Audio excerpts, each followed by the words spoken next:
Hello buddy, it's vanburman here. Welcome to my retro or classic Thursday series, and I didn't really have any time to do anything else. Well, that's not true. I did have a couple of ideas for different games I wanted to do today for the first one, but for some reason I literally got no idea what was going on with Steam. Some of the games I tried to install wouldn't work, but regardless, I'm here to talk about, as you can see on the screen, which is Crazy Taxi, and I must say it's probably some of my favourite games of all time, despite the fact that I've never spent a huge amount of time actually playing it. I mean, probably grand total, put maybe about 7 or 8 hours into it.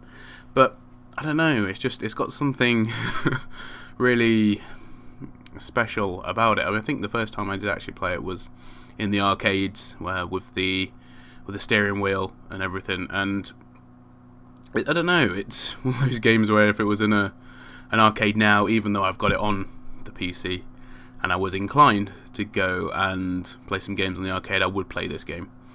And I suppose it's not got anything spectacular about it. You know, you do go around crashing into vehicles and, like me, getting the reverse and the drive functionality the wrong way around,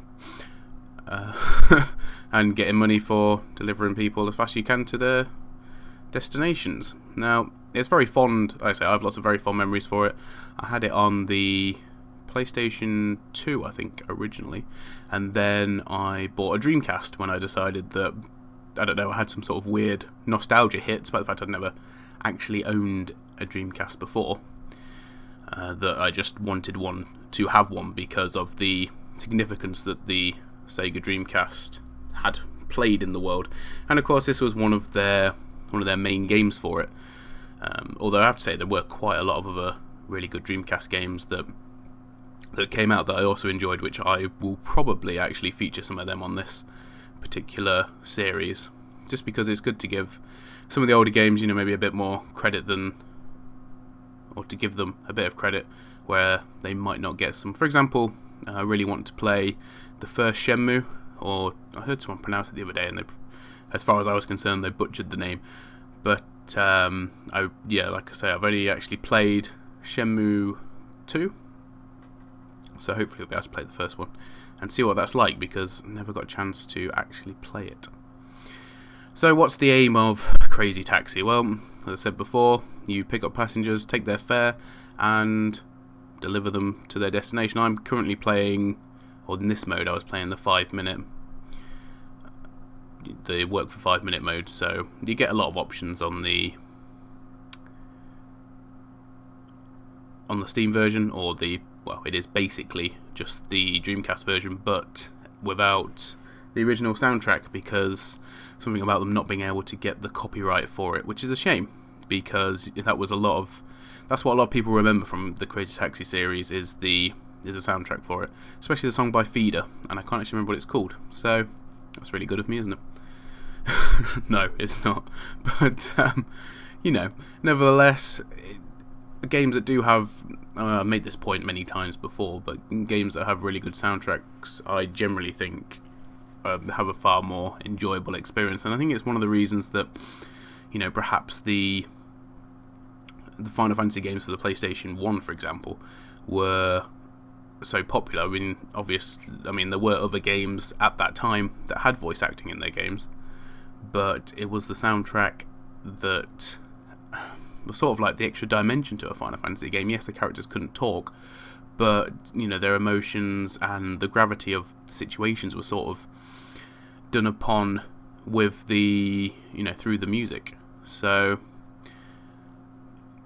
and I guess in a sort of similar situation, you get it with Crazy Taxi. Not that I'm trying to insinuate that Crazy Taxi has got some sort of amazing story or anything like that, because of course it hasn't.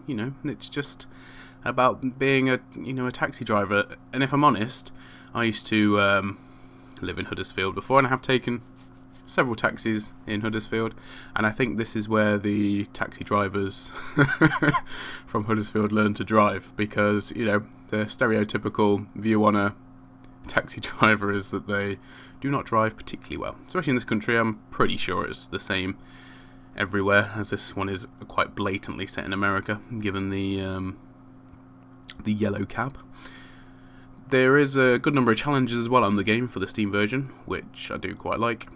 And I actually struggled with a couple of them because they are actually fairly challenging within the game's own mechanics, but definitely worth having a go if you get a bit bored of the normal mode or want a bit of a change. And if you can pick it up for something silly like I did when it came out in the Humble Bundle with the Sega pack, so you got the, I can't remember what the other three games are. Sega, Crazy Taxi, there's some dancing game, fishing bass, or bass fishing, and a Sonic game, I believe. I don't remember what they actually were called. That's bad of me. Anyway, guys, thank you very much for joining me today. I got a C for crazy because it was a crazy good run, and hopefully I'll see you all next week. Goodbye.